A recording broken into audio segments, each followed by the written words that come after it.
Bueno, parece que se ha convertido en una costumbre pedirle a los narradores que cuenten a los posibles lectores pues qué y en qué consiste su última novela.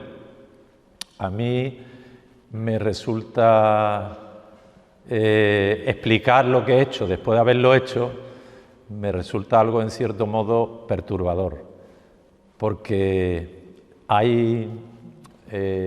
la explicación supone la obligación de realizar un resumen, una abreviatura de la narración y finalmente, lo cual lleva a crear una deformación del contenido del texto. A mí me parece que una narración, un relato, es una totalidad que requiere ser leída de arriba abajo. Una novela es un bloque de frases que, por supuesto, tienen un significado, pero que han de ser leídas en su totalidad. A mí me parece que la recepción de una novela, de cualquier obra de arte en general, tiene que ser en la totalidad, porque cada pieza contribuye al significado total de la obra, siempre hay un significado total. Bueno, el crítico alemán Ray Ranicky, en su autobiografía, venía a concluir que la mayor parte de los escritores no entienden de literatura más que lo que entienden las aves de ornitología. Y yo me parece que a mí me pasa un poco de eso también. Yo, en cierto modo, comparto con Rafael Chirbe la imagen que él refleja o utilizaba muy a menudo cuando decía que en cada obra se sentía tan desamparado como el jugador de ruleta que en cada tirada pues comienza de cero. Es decir, hay un punto de azar, hay una parte de azar en la construcción de una novela y yo eso no sé explicarlo. Resulta difícil hablar de una novela porque en la novela hay un intento de expresar, de comunicar, de transmitir aquello que no se puede comunicar. La escritura creativa, la escritura de ficción, la escritura que usa la imaginación, no es un saber al uso. No es el saber que comunica a alguien que sabe de lo que está hablando, no es eso. Es un saber intuitivo, es un saber intuitivo que emerge en un espacio extraño, en el que se pueden crear nuevas reglas, se pueden establecer nuevas reglas, un espacio extraño donde se puede traspasar la frontera de la racionalidad, un espacio extraño donde se puede traspasar la frontera de la moralidad. En este sentido, la escritura creativa, la escritura de ficción, se desenvuelve en un espacio libre, en un espacio de libertad. Un espacio de libertad que requiere domesticar, requiere educar la capacidad de asombro, requiere afinar la mirada, porque es en la observación intensa, en la observación paciente donde se nos muestra el detalle. El detalle es el objetivo. Buscar detalle, localizar detalle, esos detalles que encuentran o que encierran significado y que muchas veces, bueno, generalmente están a la vista de todos, pero que suelen pasar desapercibidos. La caricatura del escritor que puso de moda o que potenció el romanticismo, la del genio inspirado, a mí me parece que no se corresponde con la auténtica realidad. Para mí, la verdadera realidad del escritor cotidiano es la de un funcionario disciplinado y rutinario. Bueno, mientras duraba el proceso de escritura del Hijo de la Alemana, limitándome a remar y perseverar en ello, yo no tenía una idea clara de cuál era el tema del que estaba escribiendo.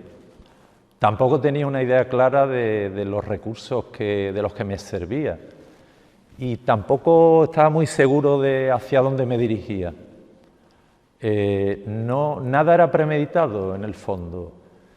Después, al final, cuando terminé, pues quise vislumbrar que la novela trataba del destino. Por eso aparece en la portada una referencia a las moiras. Las moiras, en griego antiguo, significa las repartidoras. Las moiras, en la mitología griega, personifican o son la personificación del destino.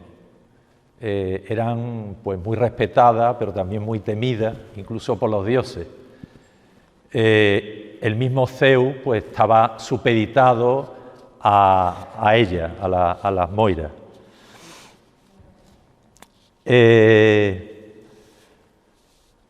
Bueno, las moiras también aparecen en la portada tejiendo el hilo que va a conformar el destino de Abelardo, el protagonista. Un protagonista cuya vida, o con una vida, cuyo destino no acaba de domeñar, no acaba de dominar. Espera algo de la vida, pero eso que espera no existe. No existe ni para él ni para nadie. Bueno, yo supongo que, como todo el mundo, soy fruto de la época que me ha tocado vivir. Y supongo que el tipo de escritura que practico viene condicionada pues, por las fricciones, por los roces, por las tensiones, por las frustraciones que se cruzan en este tiempo. Un tiempo que todos sabemos que está marcado por la incertidumbre. Bueno, por la incertidumbre, claro. Yo no comparto con Leibniz o la referencia que hace Leibniz a este mundo como el mejor de los mundos posibles. Yo, sin embargo, sí comparto la idea que aparece sobre el mundo en un famoso tango que dice que el mundo fue y será una porquería. Y a esta porquería yo no la veo ni por asomo el mejor de los mundos posibles. Bueno, en otro orden de cosas, Cervantes, el inventor de la novela moderna, llamó a escritura desatada a este hallazgo, al tipo de novela que él inventó, porque permite hablar de todo, en todos los tonos, y el género literario que resulta es, digamos, la suma de todos los géneros existentes. En ese sentido, el Hijo de la Alemana pretende o tiene vocación de novela desatada y abre sus puertas a los acontecimientos del día a día y abre las puertas al erotismo sin cortapisa, a la poesía, a la reflexión filosófica, a la crónica política, económica, social, a la psicología, a la crítica literaria, etcétera, etcétera. Bueno, El hijo de la alemana, en El hijo de la alemana yo he intentado hacer una narración que exija la atención del lector. Por supuesto, yo no he procurado que finalmente no se convierta o que no convierta la lectura en un esfuerzo continuo que termine sometiendo al lector a una tediosa sesión de sufrimiento, evidentemente. Bueno, a mí me gustan las novelas que transmitan pensamientos y emociones. Me gusta menos que una novela sea puro pensamiento o solo emoción. Y me interesan menos las novelas que no presentan o que no contienen o que no tienen en consideración este tipo de ingredientes. El hijo de la alemana es una novela salpicada de reflexiones, generalmente o muchas de ellas sobre el destino y sobre circunstancias con las que se va topando el protagonista, el personaje principal. Bueno, durante todo el tiempo que me ha llevado la elaboración de la novela, quizá mi principal empeño ha sido que el lenguaje no sea un mero soporte, una mera estructura para sustentar ideas. Me he centrado en la búsqueda de la riqueza descriptiva, es decir, en el lenguaje, en el cuidado del lenguaje.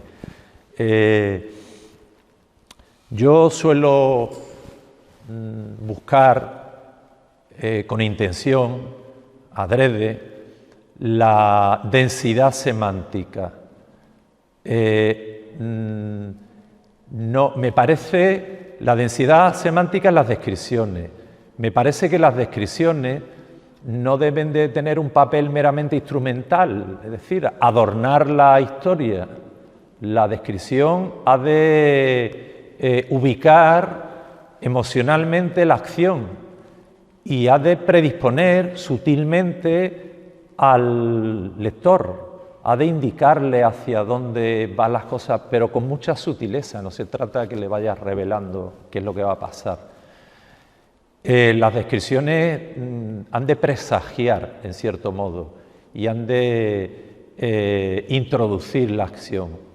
En definitiva, las descripciones a mí me parece que tienen que tener una carga importante, significativa, eso que algunos dicen que debe de ser un personaje más. El adjetivo, que tan denostado es por algunos, por ejemplo el editor de Raymond Carver, que se les recortaba a este hombre todo lo que podía de su relato. A mí me parece que si está bien elegido, con precisión, es un recurso que añade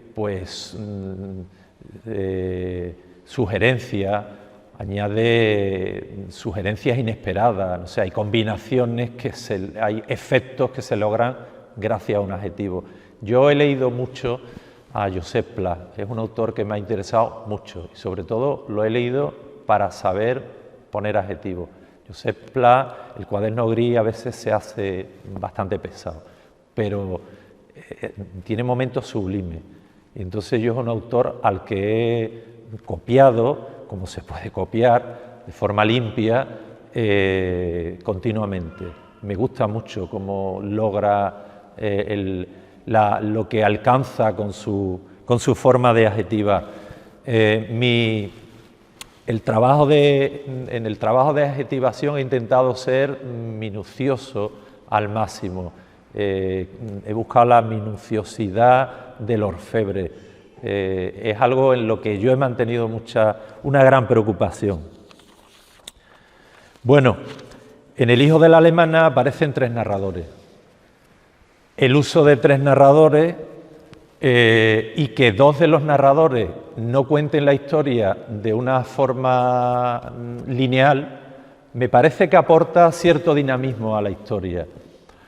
El cambio continuo de escenario añade también un matiz de sorpresa, de incertidumbre y, en cierto modo, da apariencia de puzzle a la estructura.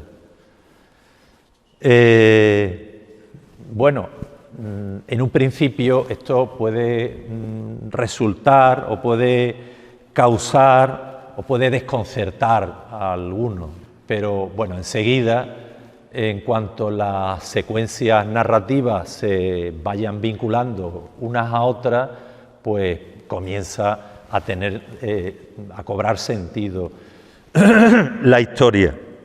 Bueno, la realización de una novela requiere tiempo, requiere mucho tiempo, requiere mucho esfuerzo.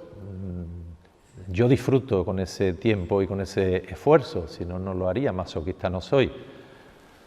Pero, sin embargo, de vez en cuando hay que abandonarla, hay que dejar que repose el texto y se retoma este alejamiento, pues permite retomar el texto, pues aparte de con más fuerza, pues con una perspectiva, no sé, más limpia, quizás más desprejuiciada, ¿no? Bien, yo dije, o pretendía, o no estaba dispuesto a convertirme en hermeneuta de mi propia novela. No iba a ser intérprete de mi propia novela. Y en lugar de eso, dado que este evento gira en torno al libro, yo había pensado hacer un alegato sobre la literatura tomando como base la neurociencia. Y claro, más de uno dirá, ¿y esto a qué viene? Bueno, viene a que en el proceso evolutivo, en mi propia evolución como lector, hubo un momento en el que tuve una especie de epifanía que me llevó a romper con ciertos prejuicios que yo mantenía en relación a la novela, a la literatura en general. A partir de entonces, digamos que he cambiado de criterio respecto a las obras literarias y no me resultan un mero entretenimiento, sino mucho más que un mero entretenimiento. Bueno, tomando como referencia algunas investigaciones y algunas propuestas del escritor mexicano Jorge Volpi, voy a hablar de forma muy breve, no os espantéis, sobre la importancia del relato de la novela desde el punto de vista de la esencia del ser humano. La novela, el relato, en cierto modo son consustanciales a la esencia del ser humano. En tanto en cuanto una novela, un relato, se basa en la ficción. Me viene a la memoria Luis Buñuel, el cineasta, en su memoria contaba que cada día se obligaba a contarse una historia. Era su forma de fortalecer la imaginación. De la imaginación voy a hablar brevemente. Vamos a ver, nosotros sabemos que la imaginación es un recurso del que dispone el cerebro y que disponemos de él y usamos de él en todo momento. Yo ahora mismo, como vosotros, estáis usando la imaginación, estáis recreando el mundo constantemente. La imaginación, esta herramienta que nos ha dotado la evolución, simplemente es un recurso más, como todo, para sobrevivir, para que la especie sobreviva. Pero, sin embargo, el ser humano, nosotros, hemos hecho una especie de variación cultural de esta herramienta que nos proporciona la evolución. Nosotros usamos la imaginación en dos sentidos. Tenemos que saber que cuando yo miro un objeto, si yo fuera una persona con la edad que tengo 58 años, y mirase un objeto y hubiera sido ciego toda mi vida, y hubiera sido una persona con un problema en los órganos de visión, y en este momento los avances médicos me hubieran permitido que yo vea, yo no vería, a pesar de que mis órganos de visión estén en perfecto estado. Yo no vería porque yo necesito de un cúmulo de experiencia en mi cerebro. Es decir, tan importante es lo que envía el ojo como la parte que yo tengo acumulada en el cerebro. Realmente el ojo no ve y los estudios demuestran que la parte más importante la proporciona el cerebro. Bien, nosotros constantemente, en cualquier momento, cuando captamos la realidad, lo que empleamos es la imaginación. Estamos constantemente imaginándonos lo que ocurre todo el tiempo, en dos sentidos. Por un lado, para anticiparnos a lo que pueda ocurrir. Nosotros constantemente nos anticipamos a lo que puede ocurrir y para eso utilizamos la imaginación. Y aparte, utilizamos la imaginación para, en cada momento, rellenar aquello que falta rellenar para captar cualquier objeto. Podemos hacer un ejercicio mental para que veamos una cosa. La imaginación puede proceder, o mi conocimiento, de la realidad o directamente del cúmulo de patrones que yo tengo para interpretar la realidad. Si ahora mismo todos cerramos, si observamos esta tela, es una tela roja. Bien, si cerramos los ojos, si no os importa, cerrad los ojos. Y pensamos en la tela es roja. ¿Veis la tela? Podemos abrir los ojos. Bien, la tela era roja y hemos visto con la imaginación esa tela que nos había proporcionado la realidad. Cerramos los ojos, si nos importa otra vez. Y ahora vemos la tela negra. Vemos la tela negra. Abrimos los ojos. Hemos visto la tela negra, podemos ver la tela negra. La imaginación me permite ver la tela negra. Es decir, la imaginación recrea la realidad, pero el cerebro no distingue qué viene de la realidad y qué viene de la imaginación. No lo distingue, distingue el origen.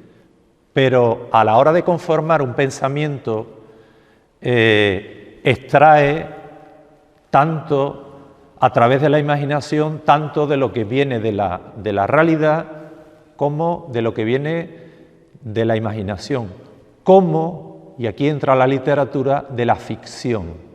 Y aquí, para profundizar un poco en lo que estamos hablando, habría que hablar de la imitación. Nosotros imitamos mucho, constantemente estamos imitando, somos unos grandes imitadores, imitamos más que los bonobos y que un chimpancé.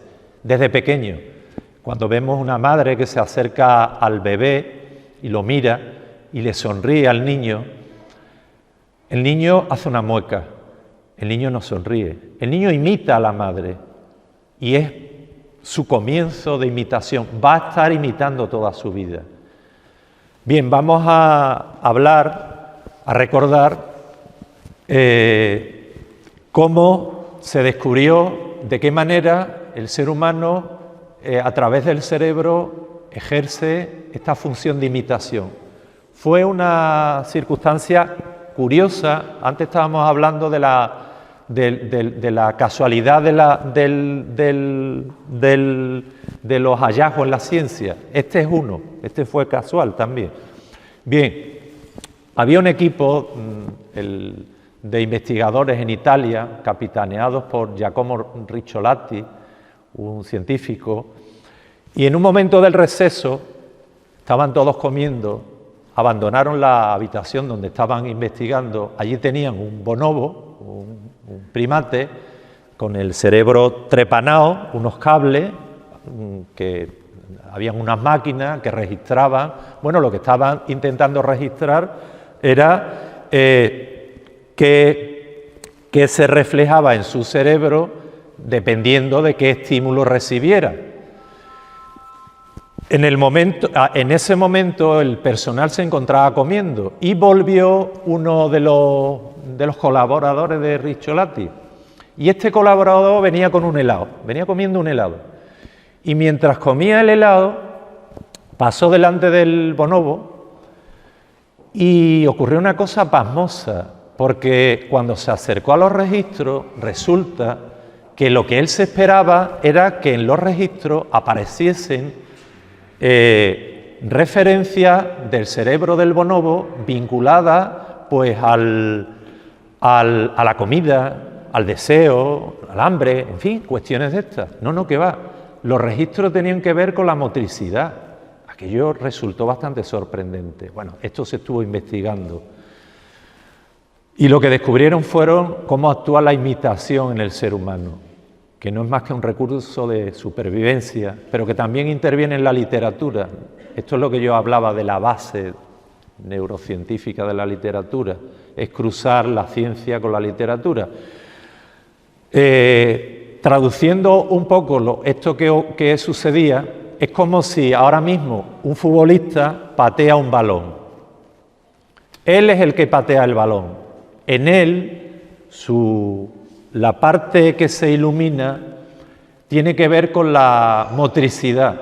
Pero es que yo, que lo veo, tengo en mi cerebro el mismo registro que él, el mismo, idéntico. Y lo más sorprendente es que si alguien me cuenta que hay alguien pateando un balón, yo, en mi cerebro, vivo esa experiencia. Y si leo que alguien patea un balón, pues sucede lo mismo. Yo tengo ese registro en mi cerebro, yo siento eso. Claro, uno ahora entiende que Flaubert, no me acuerdo si era Colette o alguien con el que él se carteaba, no recuerdo el nombre, él le decía, cuando escribía Madame Bovary c'est moi, Madame Bovary soy yo. En realidad él usaba una metáfora, pero hoy sabemos que eso no era una metáfora. Él realmente vivía lo que vivía Madame Bovary. Cuando leemos una novela, nosotros, todas las emociones que vivimos a través de la novela se interrelacionan en nuestro cerebro con las partes que son, digamos, recuperadas de la realidad directamente. Y nuestro cerebro, a la hora de desarrollar un pensamiento, a la hora de interpretar la realidad, ya tiene un bagaje de conocimiento donde forman parte pues todas las vivencias que hemos tenido a partir de la realidad. Pero también la literatura. La literatura no es un mero entretenimiento, que lo es también. Por supuesto, cuando leemos un libro, estamos deseando de saber qué pasa. En realidad nuestro cerebro es así, es un mandato del cerebro. El cerebro siempre busca el futuro, es un recurso que tiene. Y entonces ese recurso natural nos viene a nosotros muy bien para disfrutar, por ejemplo, de una novela policíaca. En definitiva, yo lo que venía a decir, que la literatura no es un mero entretenimiento, que lo es, sino que esconde conocimiento y hay aval científico. Bueno, yo ya termino. Yo recuerdo lo que diría ahora mismo de mí un personaje mío que diría: no será para tanto, tío. Bueno, muchas gracias.